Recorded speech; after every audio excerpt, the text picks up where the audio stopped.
Mamadou Kali Diallo, un homme qui a vécu l'horreur du massacre du 28 septembre 2009 en Guinée. Il se tient à la barre en tant que victime, pour témoigner de ce qu'il a enduré aux mains du colonel Tiegboro Camara et de ses hommes. Conformément à la Déclaration universelle des droits de l'homme, qui reste l'idéal à atteindre par tous les peuples et par toutes les nations, l'article 5 de cette déclaration interdit à chaque citoyen d'être soumis à la torture, à l'esclavage. Et le droit international des droits de l'homme va plus loin. Et selon ce droit-là, sur le fondement de ce droit-là,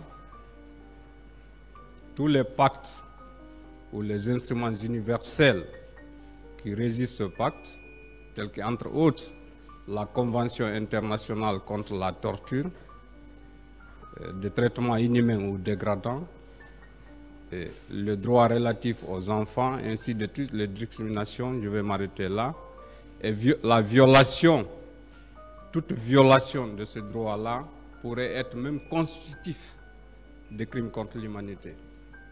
Alors, après les événements du 28 septembre,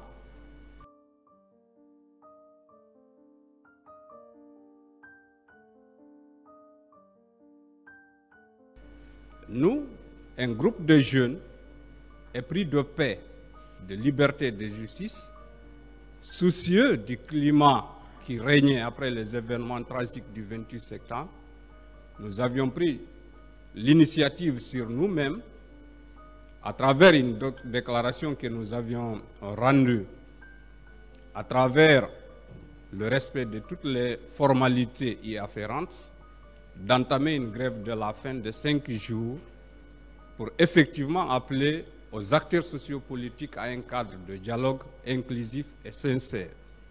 Aussi à l'arrêt des exactions qui s'abattaient sur les populations guinéennes après les événements du 28 septembre. Alors, un mois jour pour s'il vous plaît. Un mois jour pour jour. Au niveau de la mezzanine. Madame. Continuez. Un mois jour pour jour, nous sommes venus de façon libre et volontaire à la maison des jeunes de Dixine Port. Et nous avions entamé une grève de la faim de 5 jours pour arrêter encore une fois l'opinion, pour demander l'arrêt des exactions qui s'abattaient et pour appeler tous les acteurs sociopolitiques à instaurer ce cadre de dialogue-là. Pendant toute la journée, nous étions là. Je précise que nous étions 7 engagés de façon libre et volontaire à cette grève de la faim. Mais c'est une fédération qui l'avait organisée, la Fédération des associations de jeunes. Donc pendant la journée, nous étions très nombreux dans cette maison. Nous étions en train de regarder comme on appelle le film documentaire de Mahatma Gandhi sur la non-violence pendant toute la journée. Certains sont rentrés. Pour preuve de responsabilité, il y avait 2 filles entre nous. Donc à 19h, nous leur avons dit, nous sommes 7 garçons ici. On ne prend pas le risque de passer la nuit avec vous. Vous rentrez et puis le matin vous revenez. Et tous les autres membres qui étaient solidaires à notre grève de la faim, mais qui n'observaient pas la grève de la faim aussi, sont rentrés. Après toutes les prières, moi j'étais couché, je dormais. Aux environs de 0h, de façon très brutale, avec une violence que vous ne pouvez pas imaginer, je vis colonel Tiegboro avec ses hommes. Il est venu, une violence que vous ne pouvez pas imaginer, avec des injures que je ne peux pas répéter, avec des coups de matraque. Pendant ces 5 jours, on avait décidé de ne prendre que de l'eau. Donc on avait l'eau. Il est venu, nous a qualifié d'abord avec tout ce que vous savez comme violence verbale, physique, des terroristes, financés par des narcotrafiquants, ainsi de suite. Mais avant de venir, il avait pris soin de prendre le chef de quartier et ils ont sorti un nombre important des habitants. Et ils étaient, comme on appelle, en dehors de l'enceinte de la maison de Dieu. Donc il nous a fait sortir avec ces hommes, avec les matraques. Il nous a exposé d'abord à une humiliation qui ne dit pas son nom. Et dans la foulée, certains même disaient, non, ils étaient plus de 200 ici. Il dit, comment vous pouvez héberger dans votre quartier ces terroristes, ces narcotrafiquants, et ainsi de suite. Alors, certains disaient, non, il était même plus de 200 pendant la journée dans cette salle. De façon très sérieuse, avec toutes les menaces. Il nous dit que nous allons périr. Et que tous ceux qui étaient avec nous, seront recherchés. Il nous a pris direction du camp Al-Fayad. Aux environs de 0h, nous sommes arrivés au camp Al-Fayad, département antidrogue. Il nous a exposés à l'esplanade. Vous savez, il y avait ce qu'on faisait passer comme sorte de ce qu'on appelait daddy show. Il a pris les caméras, il a ordonné. Je dis bien qu'il a ordonné, on a pris les caméras. Donc, il dit bon. Je veux vous donner à manger. Nous sommes en grève de faim. Vous avez le choix. Vous prenez chacun de vous un pain et une boîte de conserve, ou alors vous prenez 100 coups. Qu'est-ce que vous préférez? Avec toute l'arrogance, hein, avec le commandant Thieboro en ce moment, hein, qu'il était. Avec toute cette arrogance-là, hein, c'est que vous savez. Donc finalement, on n'avait pas le choix. On dit, bon, on prend le pain et les boîtes de conserve. On nous a alignés avec une humiliation qui ne dit pas son nom. Vous prenez le pain, vous êtes en train d'être filmé dans l'objectif de nous faire passer dans cette rubrique d'Adi Show. Alors, en ce moment, on recevait beaucoup. Pour l'anecdote, d'ailleurs, moi j'étais là à l'extrémité, il y avait un agent très méchant envers moi, à chaque fois, m'attaque sur la tête. Tu finis. Vous voyez ma corpulence, je ne finis pas ça. À un moment donné même, j'ai eu, si vous voulez, l'inspiration de lui dire, coupe un peu le pain. Quand il a coupé, j'ai eu la vie sauve en ce moment. Il a arrêté de me taper sur la tête. Il nous a introduit, après il nous a ordonné de nous mettre dans un conteneur. Un gros conteneur, sans issue, avec un gros cadenas, on a fermé. Alors, je disais, vous savez, la Convention internationale de la torture dit que est qualifié d'acte de torture tout ce qui est, tout acte qui a des douleurs ou des souffrances aiguës commis de façon intentionnelle avec un agent revêtu d'une puissance publique dans l'intention d'obtenir des aveux, des informations, ou alors dans l'objectif de faire peur, ou alors d'humilier. Et c'est ce que nous avons été victimes. Dans ce conteneur noir, comme vous ne pouvez pas imaginer, on nous a jetés. Tout ce que je pensais en tant que musulman, avec le climat que j'ai laissé au dehors, moi je vais périr ici et que je n'aurai pas droit aux prières funèbres. C'est tout ce que je pensais, Monsieur le Président. Une nuit noire dans un conteneur sans issue. Et je précise bien que cette souffrance, cette douleur peut être à la fois physique, morale ou psychologique. Ce n'est pas moi qui le dis, c'est la Convention internationale contre la torture et qui est universelle. Aux environs de 2 heures, ils ont commencé, je précise bien qu'avec la FAGEC, j'étais le chargé de l'information et de la communication. Ils ont commencé à venir nous faire sortir un à un, nous faire subir des interrogatoires. Il fallait, vaille que vaille, en tout cas devant les gendarmes, dire qui nous finance, voilà, qui nous a financé, nous agissons sur ordre de qui. Devant les officiers enquêteurs, j'ai entendu le premier appel du Mézin ce jour. Alors, Mais écoutez, nous n'agissions que sur nos propres convictions, parce que nous étions préoccupés de la situation.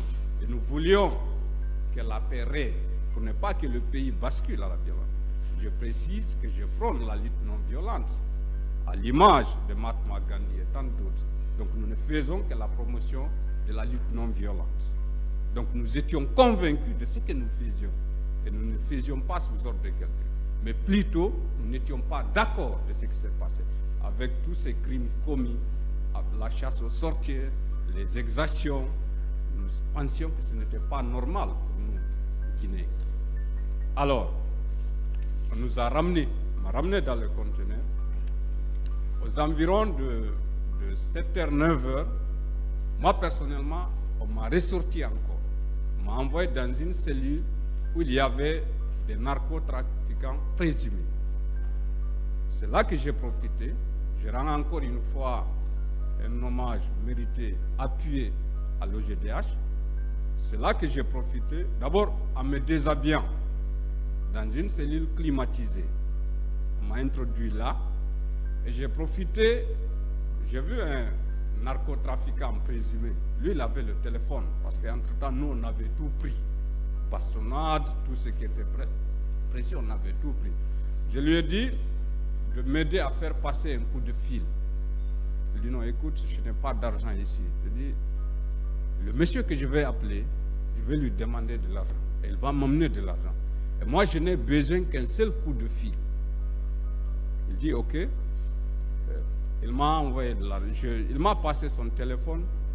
J'ai appelé une connaissance. Je lui ai expliqué parce qu'en ce moment, si bien que pendant la journée, il y avait les médias, mais on était considérés comme étant des portées disparues, destination inconnue. Les gens n'avaient pas la certitude où nous étions.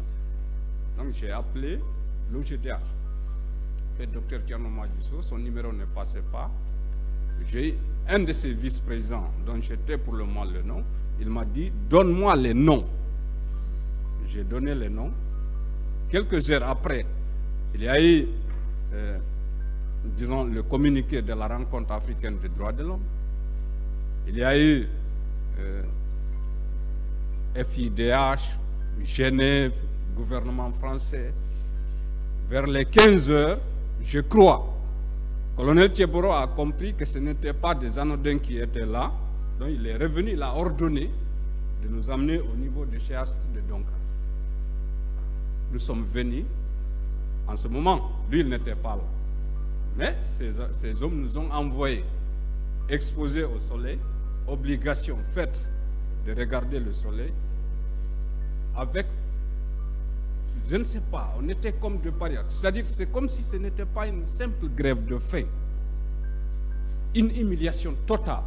Pour preuve, à un moment donné, il y avait un de membres qui voulait même se mettre à l'aise.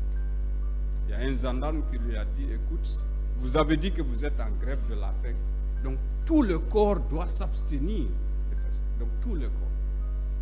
Voyez-vous, entre-temps, vers les 16h, 17h,